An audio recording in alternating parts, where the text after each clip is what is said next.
mais c'est de son droit le plus absolu de dire que ce qu'a déclaré M. Souma ce matin à l'audience n'est pas de la vérité.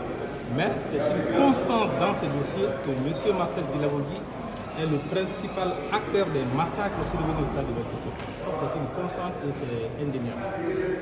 Pour nous, ce n'est même pas d'éléments nouveaux parce que cela a déjà été dit par un grand nombre de différentes victimes qui sont passées à la barre devant ce tribunal criminel. Pour nous, donc, cela ne veut absolument rien dire. Ils sont libres de nier les faits, mais c'est une constance. Merci, maître. Mais parfois, on est plus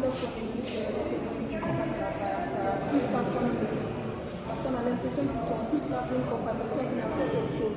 On parle des impôts. N'est-ce pas là un droit sur les impôts?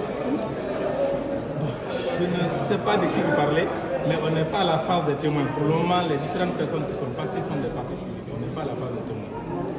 Et mieux que ça, je veux savoir, vous parlez de quel ridicule? Vous avez vu quelle victime passée à cette barre qui est passée tout proche du ridicule? Tout à l'heure, il y a deux témoins qui sont passés. Pourquoi vous n'avez pas posé des questions puisqu'il s'agit de vos clients?